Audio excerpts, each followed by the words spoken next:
Hey everyone, welcome to Gen 80 Talks, and we are now on episode 10, the final episode in this sort of like group of episodes that we're doing, and hopefully today we'll be summarizing our journey so far. Yes. So stay tuned. We're gonna be having a little bit of a trip around memory lane. Trip down memory lane. Yeah. So join us, and as always, do the thing to enjoy this episode.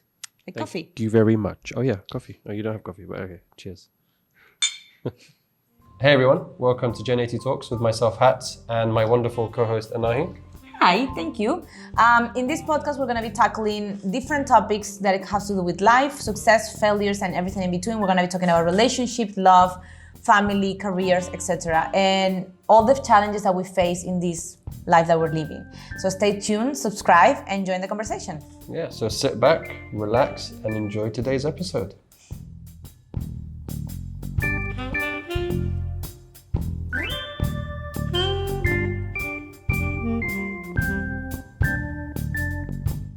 Episode not niente, siente. No. Not siente is feel. What's to 10? feel. Is Yes. it? Ooh, hello. Ooh la la. Ooh la And la. on that creepy note, let's start episode 10. Yeah. It has been a journey. I mean, from the moment that we started talking about the podcast till now, it has been such a wonderful journey, Hattie. I honestly didn't know it was going to go as well as it has. Yeah. And we've kind of improvised along the way and just, A lot. and we got the podcast equipment, the microphones, and then I've dropped it a couple of times and broke it. Yes. And we're still trying to figure out how to get the sound perfect. Because you will not watch the YouTube video as I ask you. Please I and will thank watch you. the tutorial, I promise. But everybody who knows me knows that I like to try and figure things out myself because I feel How like is that working for us? it'll work. Yeah, I will watch the YouTube video. And we've been through ups and downs. Personally, professionally, and not podcastingly. Podcastingly, we have been solid. yeah, and like I said in one of the previous episodes, I think I have learnt a lot from you so far, and I've sort of, I'm still in this. I think I'm getting out of this phase of mine where, my low self-esteem is now getting better, but I'm kind of like sort of that car that's stuttering to go, and I think I'm coming out of that, and hopefully in the next, I don't know, 3-4 months, things will be better, and I owe it to our journey we've had so far. So yeah, it's been good. Oh, you're gonna make me emotional. I don't want to cry. No, let's not No, cry. but Otherwise, I'm gonna have to do my makeup again. No, but I have to say that one thing that I love about the podcast is obviously I'm coming back home. To me, it's like coming home back to radio in a way, right? Because podcasting is similar to radio, which is where I started my career as a journalist in Venezuela back in the day. Back in the long ass day.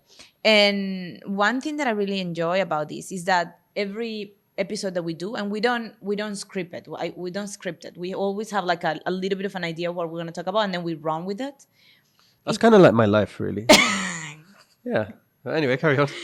But every episode, we go in depth, and obviously you bring so much richness to it. And it's so lovely to see some of the concepts that I use with my clients, but bringing them to our own journey. Because the reality is that through this journey, we have faced our separations from our partners, from our marriages. We have faced our childhood. We have talked about our parents. We have talked about the struggles that we have growing up. We have talked about dreams. We have talked about so many things. We also talked about training a dog and how I tried to compare that to... Yes, we also talk about you converting children into puppies. Yes. This is going to sound a bit weird, right? But oh my God, because we're not weird. no, yeah, well, we are kind of weird. But look, you get a dog, okay?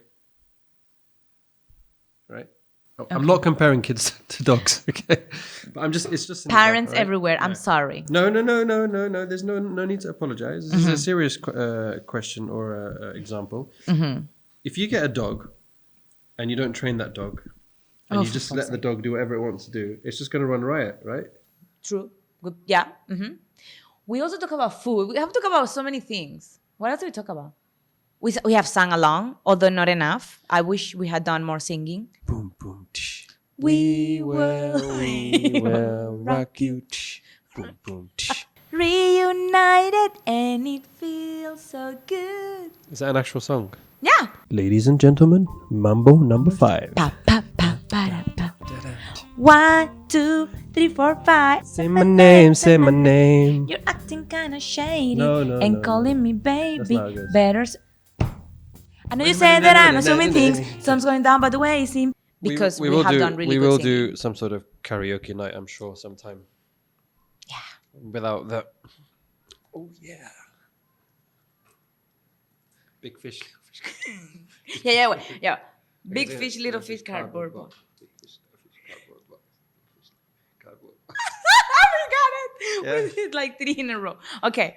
So, and one thing that to me has been very touching is the fact that obviously you and I have come closer because we have only known each other for like a year, but we have come really, really, really close. So much that to me, like you are like my brother, literally. Like Thank you. I pester you, I complain with you, I vent with you, I process with you.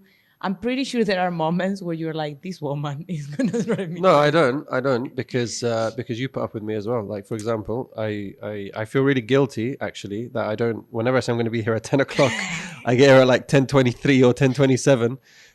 And having already told you I'm going to be there at 10:15, so and I appreciate that and I apologize as well if I've ever upset you indirectly. No, most of the time, so far I haven't been able to get angry at you. Like, Yeah, I know. I will get angry for like a second and then I'm like, whatever. But you know what? It's funny. So on Thursday, I was gonna go to the shop in my bike, and I realized that one of the tires is flat. And the first thing that I thought is like, I'm gonna call Hati, and I was like outside, and I'm like, I'm not gonna call Hati like to come next to my house to fix it. And then I was like, I'm pretty sure I can figure this one out. No, But I was gonna call you. I was gonna be like, Hati, I'm outside of my house and my tire. I need help. Yeah. But that's what friends are for, you know. So But I anytime. also feel that on this journey, one great response that I have had from my followers, from you guys, is that you have also come closer to us. So I have had comments of people saying, I didn't know that you struggled with this, or I didn't know you went through that.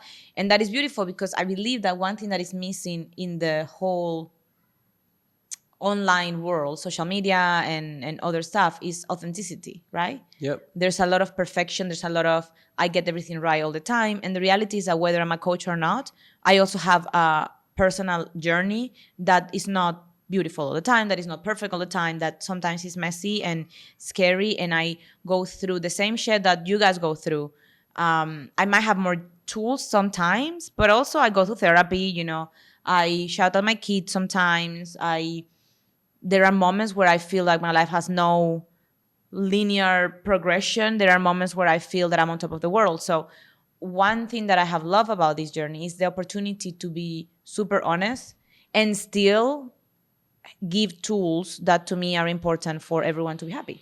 Yeah, and I was thinking about this on the way actually because I got out of bed this morning and I was like, last few days At 9:40, when I sent him a message whether he was coming or not. No, I actually got out of bed before that. How do you know I was in bed at 9:40? Because Do you always have when access to my camera on my phone? That's a bit worrying actually. Okay, carry on.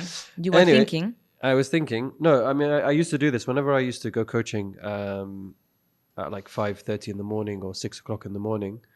You know, when you turn up as a coach, you have to turn up 100% fully because you've got like 30-40 people in your program, and you know whatever vibe you give out is the vibe that you're going to get. Sort of, you're not going to get everything out of the person that you're coaching, right? Yeah. So they will sense and they will sort of like either see it as a weakness and opportunity to misbehave, or they'll see it as an opportunity not to give 100%. And if you're at 100%, they have to step up, right?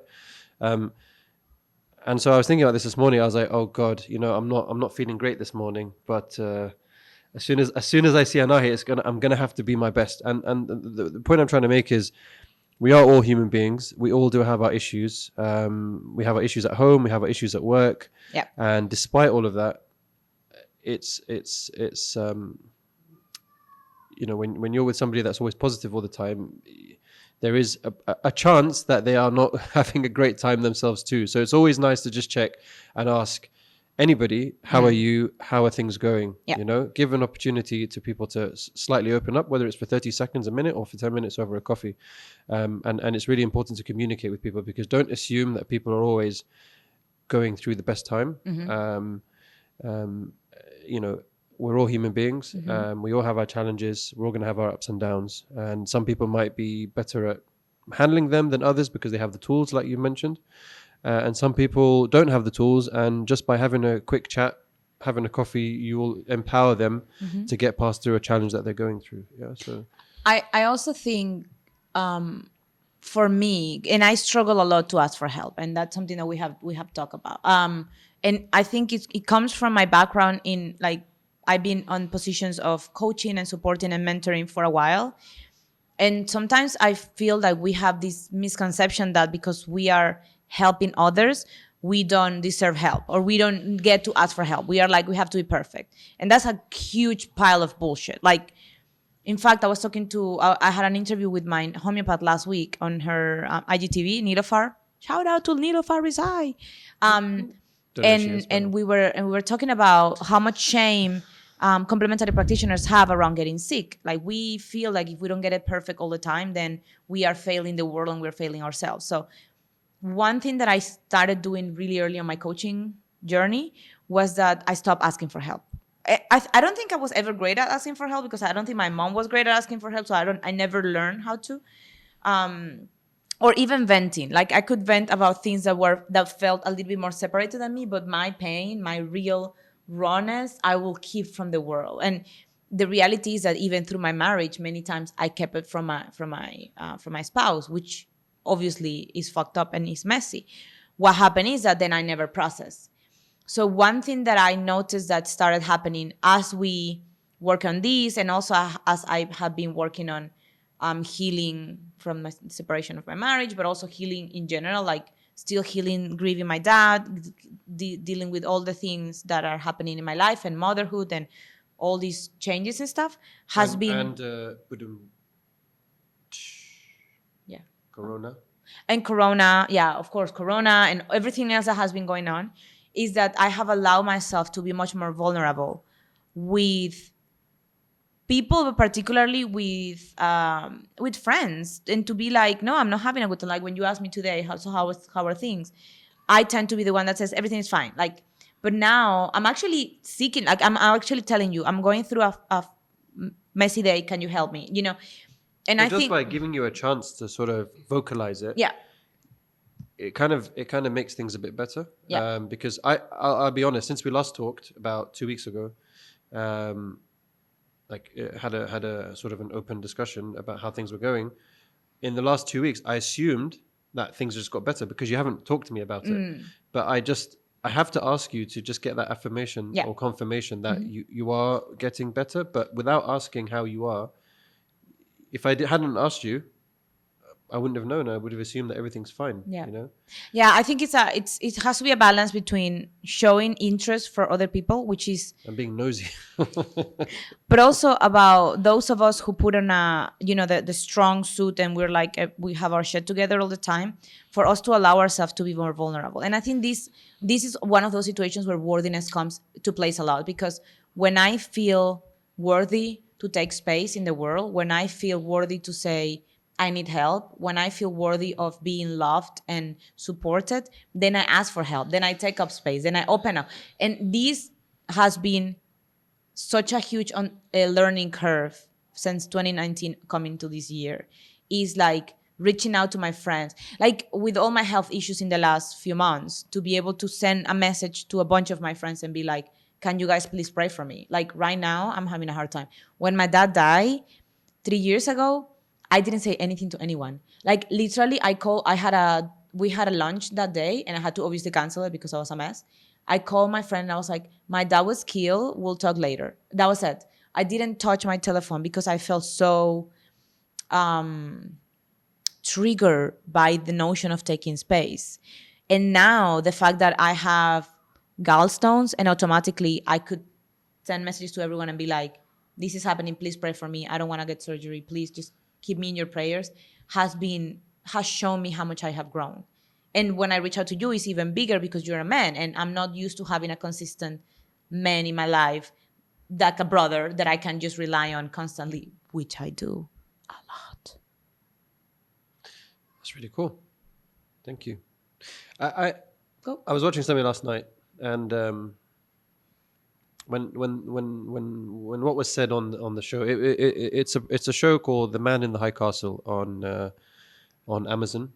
The man in there. High Castle. It's a really cool show about what happens, what would have happened if the Germans had won the war. Ooh, I love those. So it's like Okay. that we know that the British and the Americans won the war, and the Germans were like Humiliated, defeated. yeah, they were defeated. Okay, and life is what it is like today. But what if the Germans had won the war? Anyway, so just I check read it a out. book like that. But Okay. there's the psychologist in one of the episodes was speaking to his patient, and it was funny that because it kind of made me think. He said to her, and I know this is just a show, but it just made me think. He said the people that always show a strong facade, even when they're going through hard times, he says those people are weak people. And I was like, shit, because that is basically me.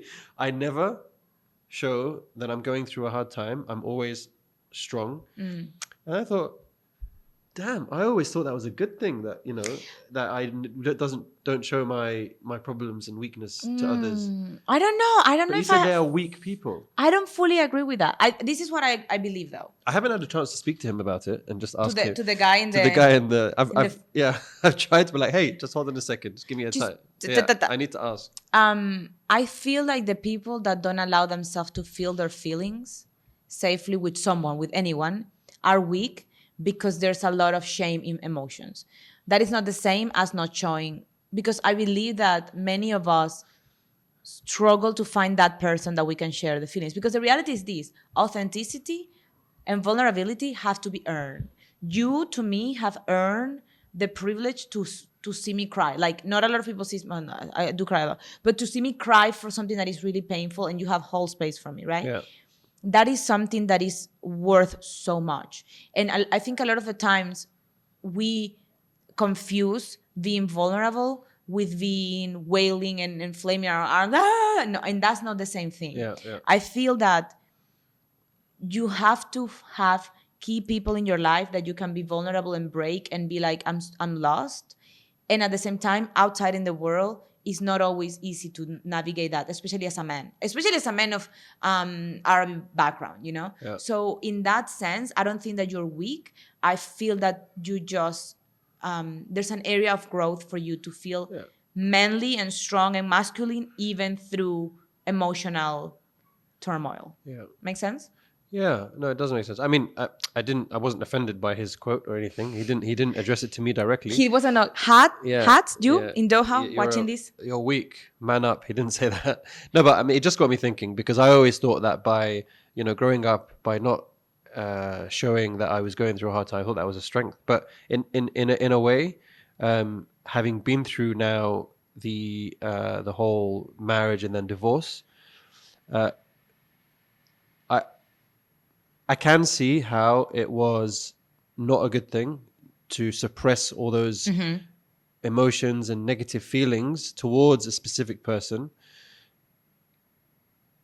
just so that in the wider context, everybody thought that everything was going okay. And that was a bad thing. That was a bad thing. I should have been more honest with myself, to be able to speak up and seek people's advice and opinions on certain things that were happening, Yeah. So I've learned a lot, actually, and I don't know. One of my friends messaged me on Instagram and said, I think going through a divorce is like the second biggest trauma you can go through. Some research says that going through a divorce can be the second biggest trauma you can go through after losing somebody, right? Depending on how bad it is. I don't know. I haven't read the research, but I would like to see that research. Well, I mean, the research does prove that a divorce is more traumatic for the people involved than going into becoming a widow or a widower. Like, I mean, losing your spouse, like your spouse dying, is less traumatic than divorcing, because in the divorce there's a lot of shame from failure, whilst when you lose your partner, halas, unless you kill him or her. So I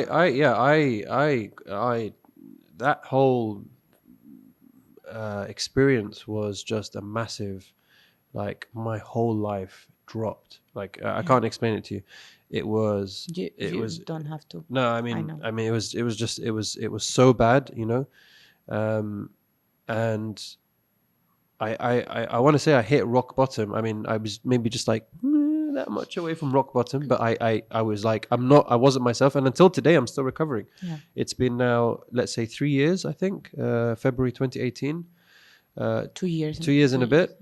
And I mean, like, it's still something that's an active thing. I mean, like, paperwork's not sorted. It's not a final thing. And it's still on my mind. And until I can truly break free away from the whole thing,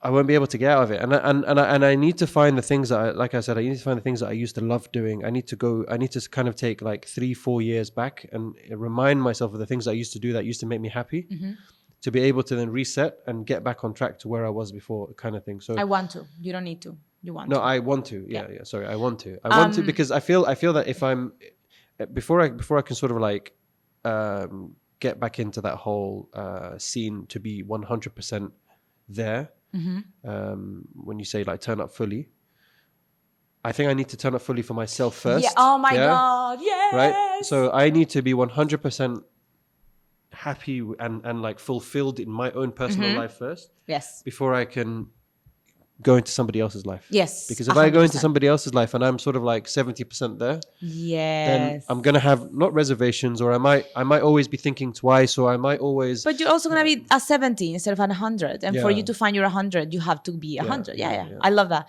I love that so much. Yes. So basically, psychology, like it is known that if you go through one of these 5 things in the last 5 years, you can be struggling with PTSD, and it's like death, divorce, moves, like big moves, losing your job, and I think the other one, I cannot remember if it was not affairs. It was childbirth.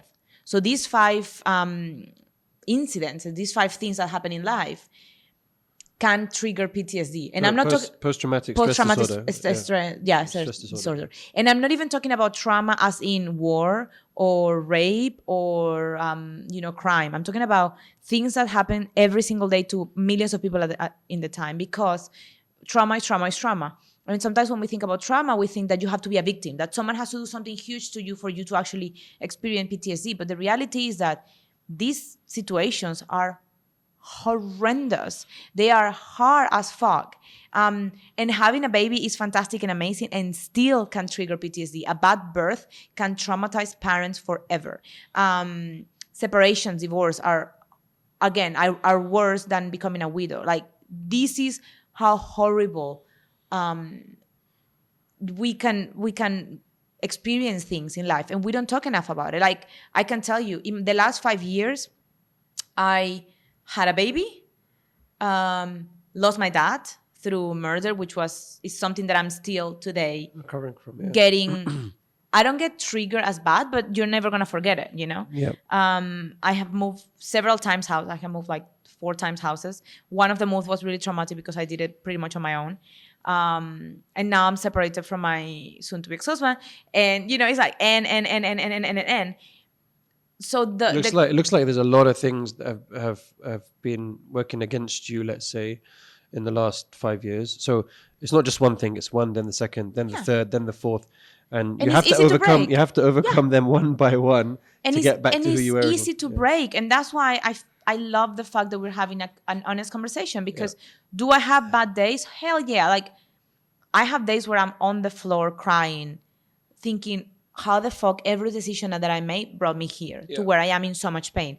And those days I can still coach. And those days I can still be a mother. And those days I can still cook an amazing meal. And those days I can still sit up with my mic and give tools. And I'm not saying that because I'm superhuman. I'm saying that because you guys are too. You might be heartbroken. You might be going through illnesses. You might be going through all the shit that every human in the world goes through every day, and still you might help someone, and still you might come closer to your vision, to your goals, and still you might be the light that was needed in someone else's darkness for them to make it. So And show. you should take strength from that. You should Yes. take strength from being there for other people. I mean, I for example, I've taken strength from being there, being there for you, right? So, and that's actually one of the coping mechanisms of going through a hard time is being there for somebody else. If you're going through a hard time, sometimes when you're there to support somebody else who might be going through a similar thing, that can actually be a positive thing for you to feel better, or to start getting better, right? It's super interesting that you say that, because I'm taking a recertification as a coach, and one of the things that our mentor was saying was that as coaches and as therapists, many times we get clients that trigger some of our areas of pain, and I can tell you that's categorically right. When I was going through postnatal depression, all my clients were either going through or have gone through. Like, you tend to attract the similar people. And one of the most powerful things that you can do is not to try to save them, because then you're not saving anyone, you're not helping anyone, but to come to the coaching relationship or therapist relationship open enough to and then their process helping you heal indirectly. And I think that there's a lot of beauty in that. Like, there's a lot of power in showing up in the world honestly and saying, I don't have my shit together, but I'm figuring it out. Let's just figure it out together. And seeing the other person go through their journey alongside yours. It's really powerful. And I can tell you, many times when we have been doing these sessions, especially because I'm the one editing the audio. So I don't edit the video, but I edit the audio. And when I'm editing the audio, I'm listening to everything again. And I'm like, oh, this happened. Oh, look at that happening.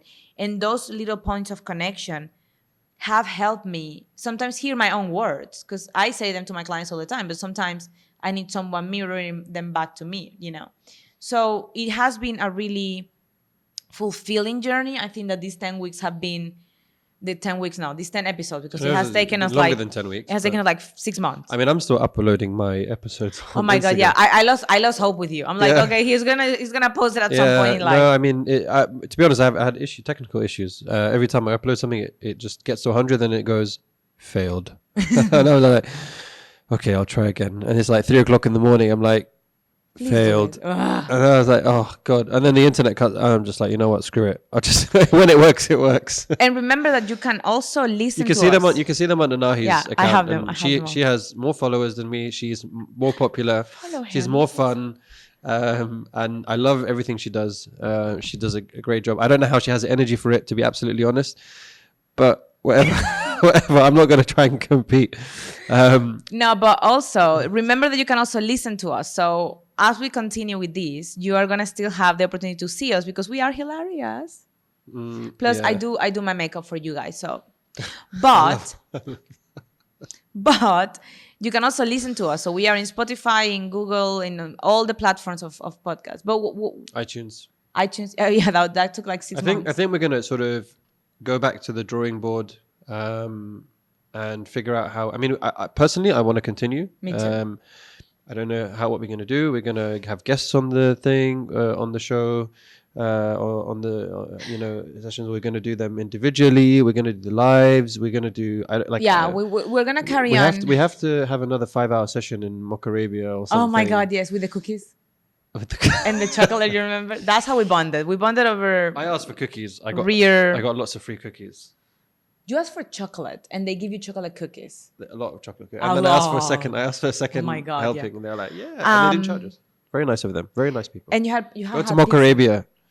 Okay, then you go to Mocarabia. It's a really cool place. No, but seriously, this journey has allowed us not only to show up for you and to hopefully give you guys tools and ideas and some of our insights of how we live life, because we are not experts on anyone but our lives, but also it has allowed us to process and to make sense of things. And for me, create theories. Like, many times we finish and I keep playing with the same concept in my head, and then sometimes I just roll them with a friend or with a client, and I'm like, oh, there's something here.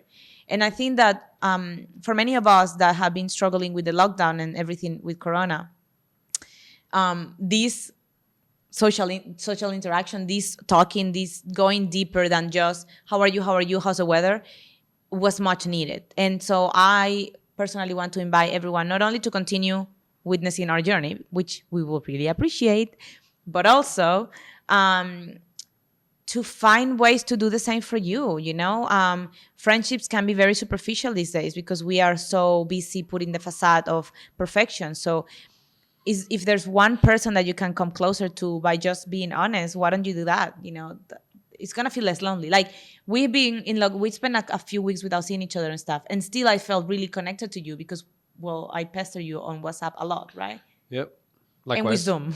And we Zoom. But no, but it's true.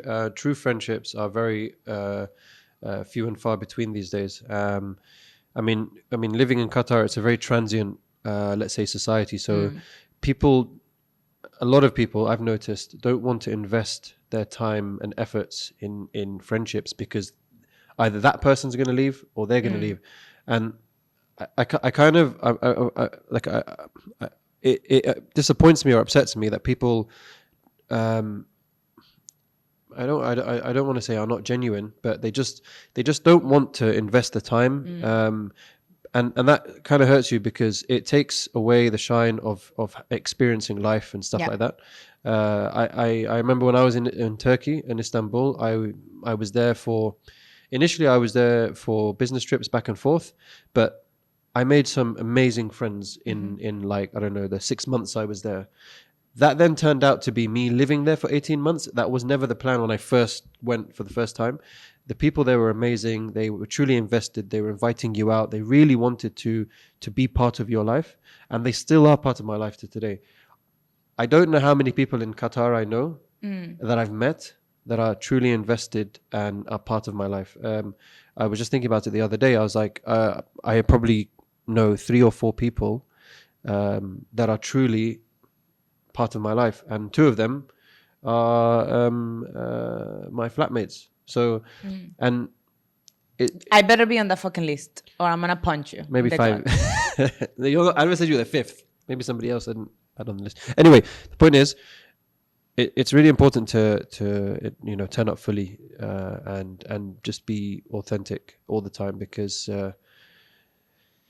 life's hard. And I genuinely feel that just by being nice to people, by genuinely asking how are you with a smile, addressing people by their name, not like you or oi or Oi. Oi. For example, I don't know, I got a phone call from somebody the other day, or I called somebody, and it was just a member of staff on the phone, a call center, and I asked, how are you? How was your day? They get confused. They don't know why are you asking me this? This is a call center. It's you want something, also, and exactly, it's off script, but it kind of sometimes you get a little smile or a chuckle down the line, and it makes a big difference for them because you acknowledge that they exist. They might be going through a really shitty time, right? But the fact that you've actually taken 2 seconds to see how they were makes a big difference. So that could be the security guard that's at your building. That could be on your site. Spending 2 or 3 seconds just having a chat with them.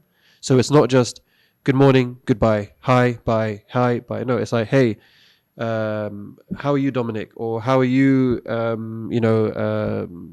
Or how are you, David? Or how are you? Why are you only naming men? Maria could be there too. She could be a Maria, security guard. No, I'm just giving you experience from my side. I mean, the security guards that look after our construction site, for and example. The reason why he's looking out there is because out there is the Lusail Stadium where he works, and which is going to be one of the many beautiful stadiums for the World Cup 2022. It's a closing one, right? Opening and closing ceremony. Yeah, it's the 80,000 and I'm seats. there. But like, I enjoy. And I'm getting tickets from you. You have. Everyone is getting tickets. I've got a long list, and I don't even know if I'm going to be eligible for any like free tickets. But I promise you, if I do, but just spending a few minutes or of my whole week just saying hello and having a chat, giving them a Mars bar, giving them a Snickers. A Mars bar, really? Seriously? Whatever, giving them something when I'm going out for lunch. Can I get you guys any? Have you had lunch? Sort of thing. I know it might sound weird, but in a way, you gain a relationship, and they will remember you 10 years down the line. They'll say there was that one person who was genuinely interested in me. You know. To me, it was the same when I used to work corporate. I used to work in oil and gas, and we had our T-boy BJ. I still remember him.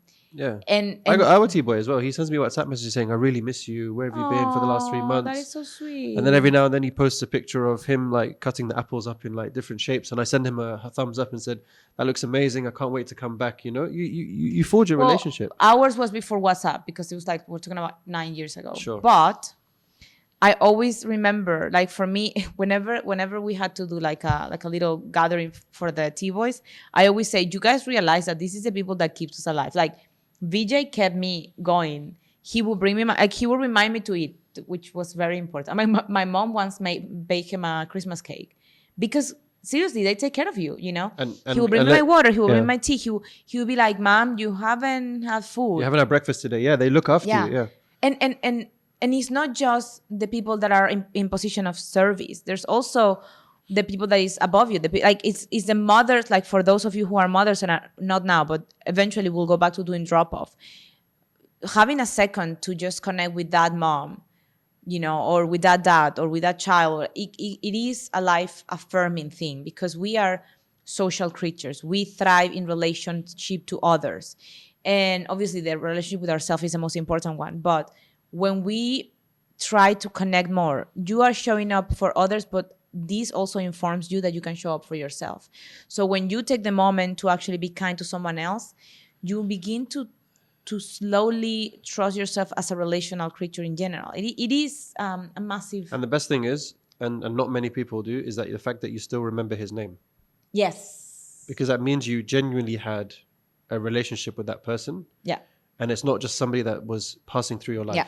You pay attention. Like I mean, there will be people that pass through your lives that you won't give the attention to because for whatever reason, you know. Yeah, we're not going to get it perfect all the time. All the time. But the fact that you actually made the effort to remember Basanta's name or VJ's name or any of the security guards' names, etc., you know, these people are part of your life. You're with them for 5, 6, 7 years. And just to give context, if you are not in Qatar and you're like, what the hell are they talking about? In Qatar, we do get these extra perks that in other places in the world you don't have. However, if you live in the UK or in the US, you can do something kind for your cashier at your local grocery or for the what's it called? The garbage people, the guys garbage that you see on a regular basis. Your UPS driver, whatever. Or your Royal Mail driver in the UK. Oh, Royal Mail. And you can also have UPS in the UK. I'm sorry. I tend to rely on whomever. What we're talking about, true, because it's expensive AF. Yeah. But the reality is this: we are all in this together. Come Corona, come not Corona, whatever happened, humanity is not one person. Humanity is 7 billion of us, struggling, dreaming, loving, crying, suffering. You know, 7 billion of us having really unique personal experiences that connect us in many more ways and separate us. And sometimes I think that we forget that. And I'm not advocating for you to ignore your experience to pay attention to others. I'm advocating for you to know that everyone is having a journey and that you can be part of theirs more actively if you show up authentically. 100%. And I would like to say that I will not add anything more because I tend to spoil things because that was beautifully put. Thank you. And on that high note, this has been episode 10 of Gen Eddy Talks. Thank you so much for joining us these 10 episodes. We will be creating more for sure. 100%. So stay tuned.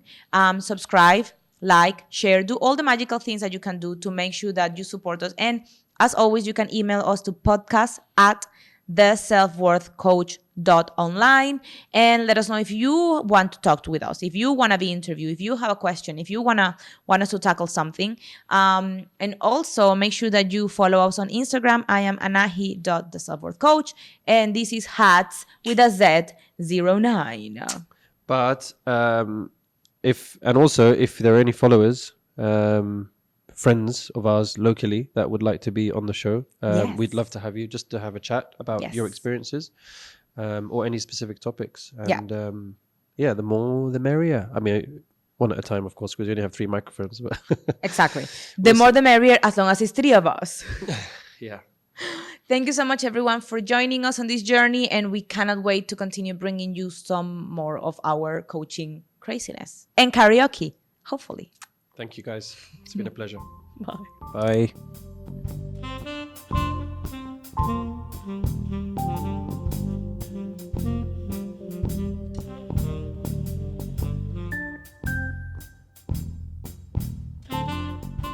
she's gonna get naked now because she's crazy like that. You know this is recording now, right? The thread is like so thin. Yeah, your undertones. Why? I mean, Is that because turn like that.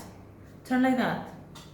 There's no pink at all. Yes, look, your undertones are pinkish. My Okay. undertones are yellow. Give me one drink. It has nothing to do with undertones. It's like the normal color of your skin. I don't believe in undertones. I don't think they exist. Oh.